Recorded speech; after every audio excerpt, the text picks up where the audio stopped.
the Respect for Marriage Act, and I am proud to be a co-sponsor. I come from a state that has long been at the cutting edge of progress. Minnesota began protecting LGBTQ people against workplace discrimination in 1993. At that time, it was the first and only state in the nation to outlaw discrimination based on gender identity. And 2 decades later, in 2013, we became the 12th state to legalize marriage equality. Across the country, as we know, many states have made advances. Today, 23 states have laws protecting people from discrimination based on sexual orientation or gender identity. And in 2015, the Supreme Court recognized that the U.S. Constitution guarantees same-sex couples the right to marry. But as far as we have come, we still have miles to go until LGBTQ Americans can live their lives with freedom, authenticity, and equality. And we must also make sure that we protect the progress we make. As we know from what happened recently with the Dobbs decision, as we know, rights that people take for granted, nearly 50 years of Roe v. Wade, can vanish with one mark of a pen, with one signature on a piece of paper. And in fact, when it comes to gay marriage, when it comes to the protections granted by the Obergefell case, this was actually raised in one of the justices' written opinions. We know that this is on the chopping block. And that is why when a Supreme Court justice signaled that the hard-won legal protection for marriage equality could be on that chopping block, putting the legal rights of countless married couples and families in jeopardy, we felt, a number of Republicans and Democrats on a bipartisan basis, that we had to step in. That's why we're here. The way I see it, all 3 branches of government have a responsibility to protect people's rights. And if one branch doesn't do its job, this is why our system of government was set up this way brilliantly. If one branch doesn't do its job, then it's up to another to step in. Yes, it's a system of checks and balances.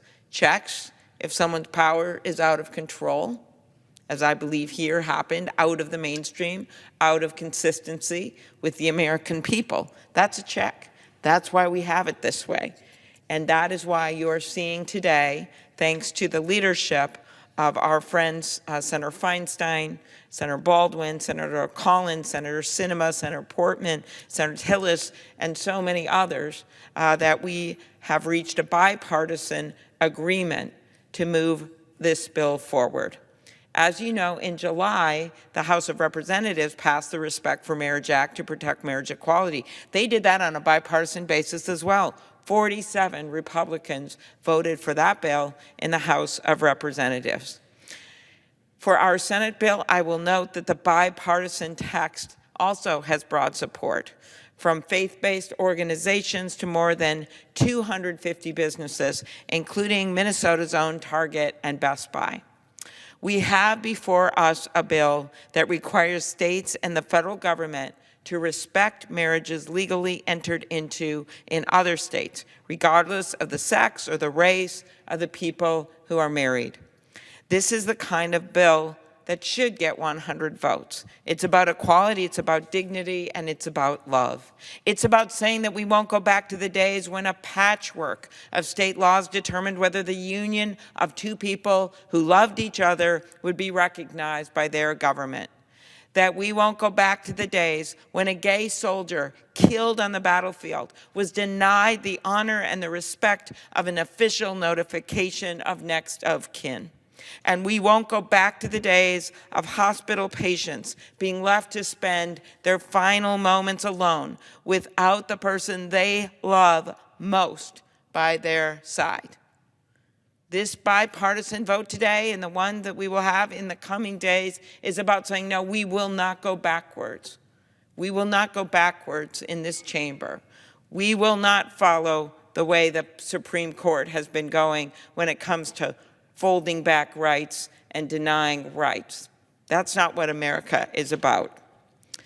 We should all be able to agree that states shouldn't be able to discriminate against people based on who they love.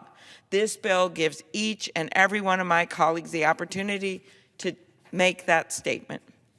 We know that there is more to be done to make sure all Americans are entitled to equal protection under the law.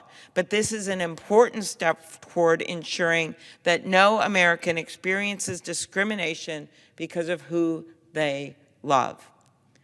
This is a great moment. It's a wonderful moment because my colleagues were able to reach an agreement across the aisle. It's a wonderful moment because we're fulfilling our constitutional duty of checks and balances. It's a moment of joy. And we have to remember that sometimes in our job, we have these moments that actually people say, thank you for what you just did. They stop you in an airport, as a providing officer knows, and says, thank you. A lot of people are going to be saying that this week because they know this is the right thing to do, regardless of people's political views, regardless of their religious beliefs, why we are so proud that so many religious organizations are supporting this bill. Thank you, Mr. President. I yield the floor.